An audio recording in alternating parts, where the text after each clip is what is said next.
All right, and this next one I think is super relevant to the engineering conversation that we had on ISC. It's titled Away Team. This is from Golgot100, and it's about NPC crews that first were talked about in 2013, and then the last part of the video is 2022.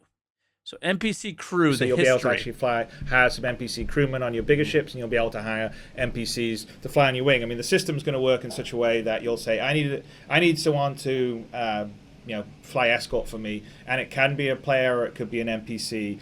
So yeah, there'll absolutely be NPCs to crew your ship. That's going to be kind of fun. You can see them wandering around and doing stuff. Absolutely. We see them wandering around. Players will always be able to hire NPC crewmen in the game to help man turrets, run consoles, and fly escort.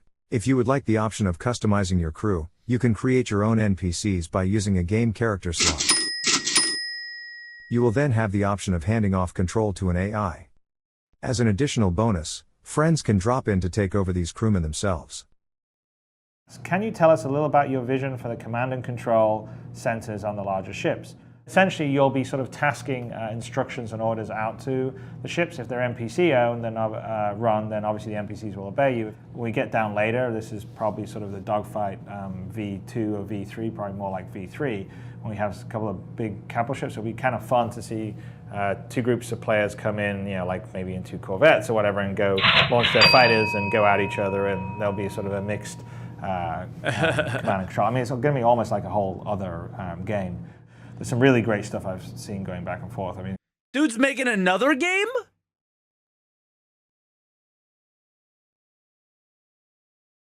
Bro. 10 for the chairman was the stupidest thing they ever did.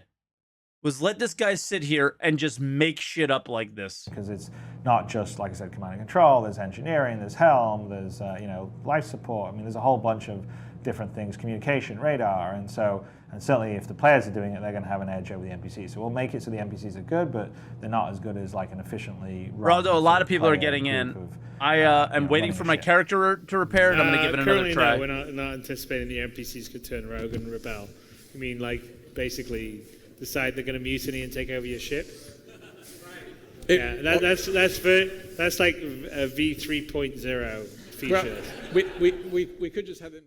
We plan for the NPCs to completely man a ship that you own, or multiple ships. They'll work just like the contract system for a human player. When we get the NPCs to work, you'll actually give them contracts, and so you're. This guy was really cool. When I was in the office, we hung out a lot. Telling them what to do with the ship. So if the command is, I'm transferring my cargo to the ship that is owned by me, and I want you to take it back to our hangar or base or whatever, and sell it. That is something that is planned to happen. Our next focus in the close future will be on the multi-crew ships. Multi-crew AIs should be able to support you, taking control of any seat at any given time. Our next focus in the close what you future want to do and helping you in your mission. Early AI may not be as sophisticated as the stuff that we'll have later on down the road, but all those would be factors that should and will be considered in the AI. We've started work on the AI crew skills and stats system, which governs how good an AI is at doing a specific job and how players can improve their AI crew at fulfilling specific tasks.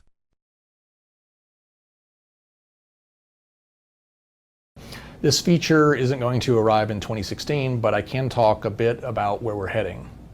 Some of the NPCs that you encounter during your travels may, depending upon how the conversation goes, offer their services to you. This method of recruitment will be considerably more time-consuming Go back to sleep.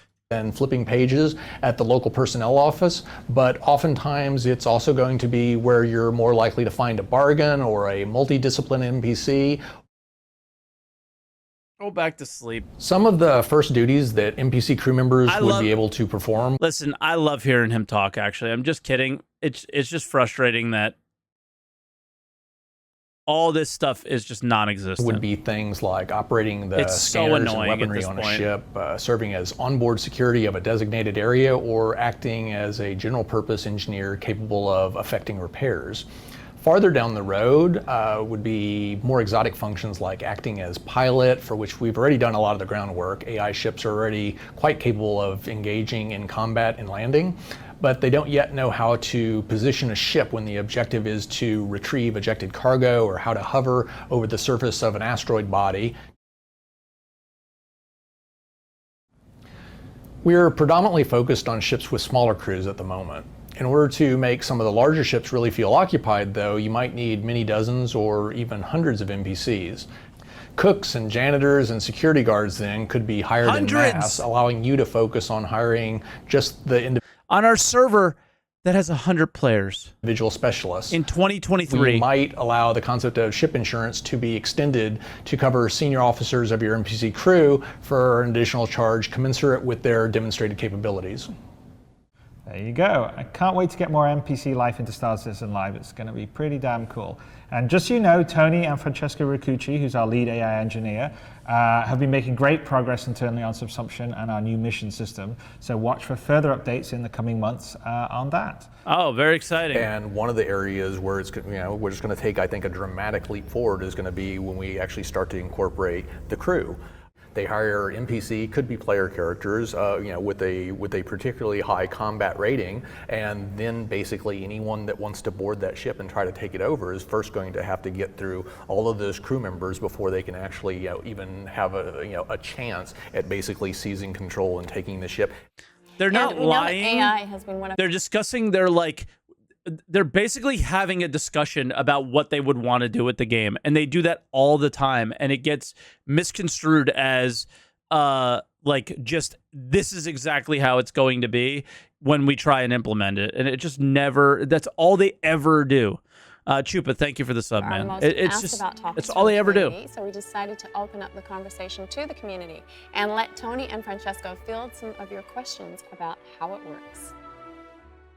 What you will have as a player is the ability to recruit NPC characters to fulfill specific jobs on your ship. But when you basically go to recruit them, that's where the details start to matter. How much are you willing to pay? And a lower quality of chief engineer starts to basically buckle under the pressure, and he starts None to make of this bad matters decisions, until etc. Once he in starts the getting beyond engine, 3 in or the 4 or game. 5 guys that he's controlling.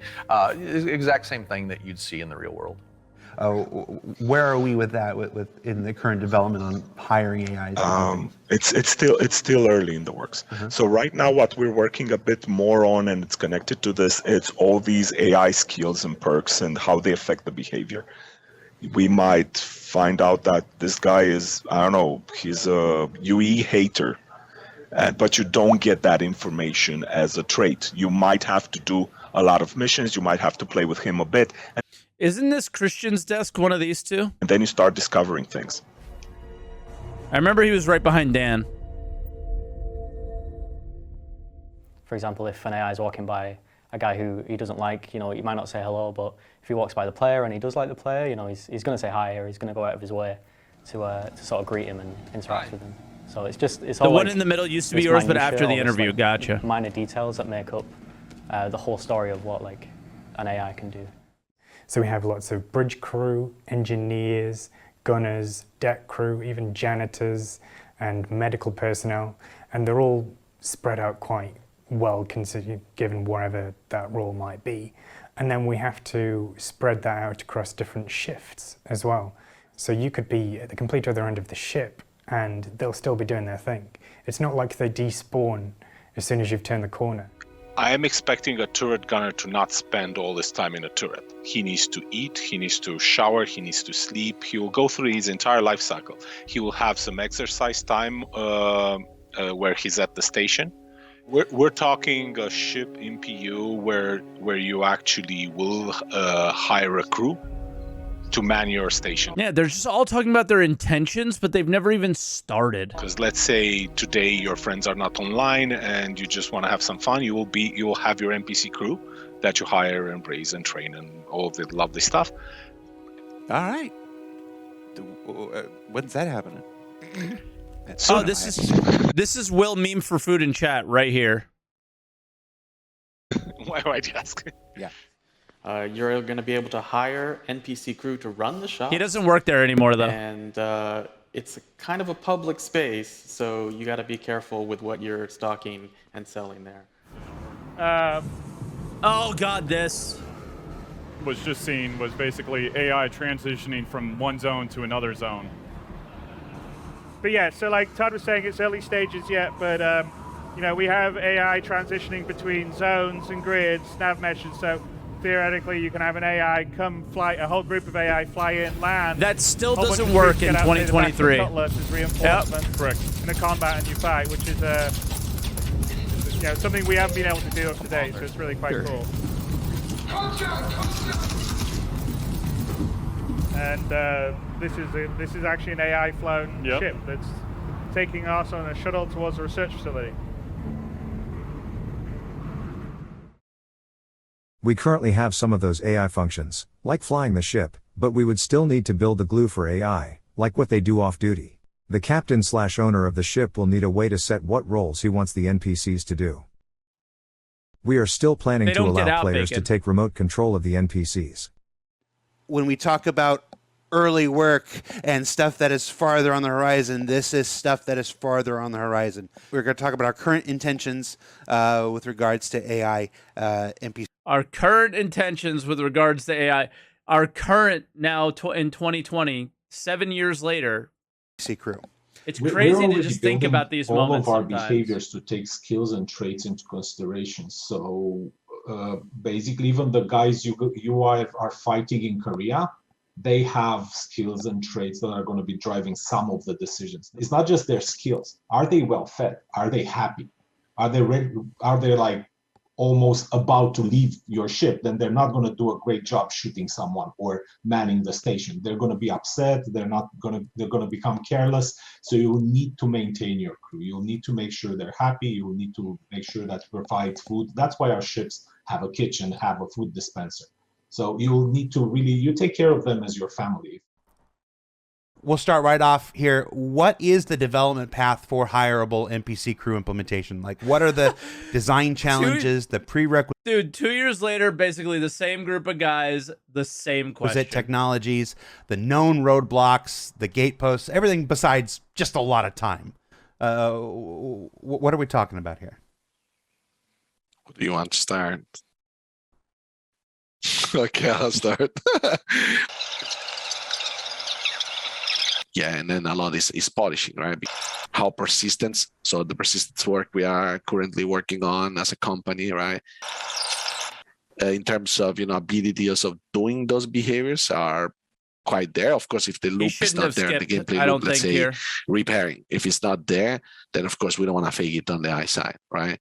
This assignment in particular it basically just tells this NPC to find this wall panel and just use it forever, because there's going to be plenty of situations where we want in squadron or wherever we're going to want these NPCs just staying in that place, because we know that as the player's going to walk through there, that it's going to look good if somebody's there. If there's loads of people having to go off or the player leaving loads of trays behind, then there's going to have to be a janitor character who comes in and picks up those trays and takes them back, so we don't get a mess hall that's just full with trays. To properly manage expectations, we are shooting for the moon with this thing, and when it is complete and when it is fully developed, it'll be a thing unlike any other. But NPC crew is not a soon why do we make thing. comments like that? It is after many other things are done.